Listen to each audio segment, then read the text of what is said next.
ചാരക്കൂനകളായി കുടിലത താണ്ഡവമാടി അളവിട്ടുഗ്രഭണങ്ങൾ വിടർത്തിയ മതനാഗങ്ങൾ വിഷം തീറ്റി മരണം മത്തു പിടിച്ചു നടന്നു മനുജനു മണ്ണിൽ മതം പൊട്ടി. എങ്ങും ശ്മശാനമുഖത. പുരുഷന്മാർ ഗ്രാമം വിട്ടുപോയി. ആർക്കും ആരുടെ മേലും നിയന്ത്രണമില്ലാത്ത ദിനരാത്രങ്ങൾ.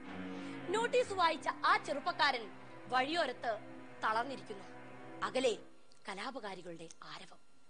അതെ, മതക്കിറുക്കന്മാർ സഹോദരന്മാരുടെ കഴുത്തറുക്കാൻ ഓടി വരികയാണ്. അവരയാളെ കണ്ടു.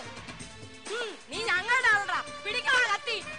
അല്ല അല്ല, ഞാൻ ആരുടെയും ആളല്ല. എല്ലാവരും എന്റെ സഹോദരന്മാരാണ്.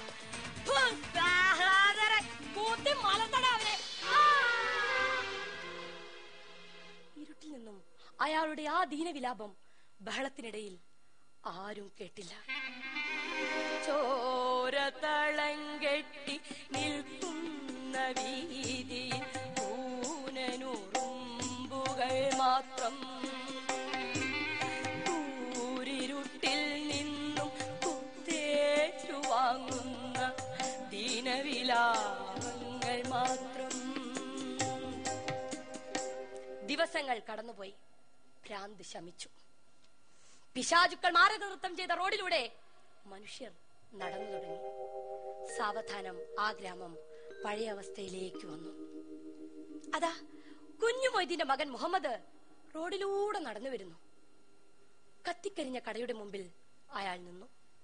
ആ കണ്ണുകൾ നിറഞ്ഞൊഴുകി. ഈ സമയം ഓലയും മുളങ്കമ്പുമായി ഗോപാലൻ, അതെ പപ്പുപിള്ളയുടെ അനുജൻ, അവിടെ എത്തി. എന്തിനാ മമ്മദേ നീ കരയുന്നത്? ഇത് കണ്ട എങ്ങനെയാണോ കരയാണ്ടിരിക്കുക? എന്റെ ഉമ്മയ്ക്കും അനുസന്മാർക്കും ഞാൻ മാത്രമേ ഉള്ളൂ. എങ്ങനെയാടാ ഞാൻ അവരെ പോറ്റുക? സങ്കടപ്പെടലടാ. എന്റെ ചേട്ടനും നിന്റെ ഉപ്പയും ഒരമ്മ പെറ്റ മക്കളെ പോലെ കഴിഞ്ഞോരാ. ആരാണ്ടോ എങ്ങാണ്ടോ കുസ്തി പിടിച്ചതിന് അവര് തമ്മിൽ വഴക്കിട്ട് തമ്മിൽ തല്ലി മരിച്ചു. കിറുക്കല്ലേടാ അത്, കിറുക്ക്. ആ കിറുക്ക് ഈ നാട് മുഴുവൻ വ്യാപിക്കുകയും ചെയ്തു. നഷ്ടമാർക്ക്? നമുക്ക് തന്നെ അല്ലേ? പോയോര് പോയി.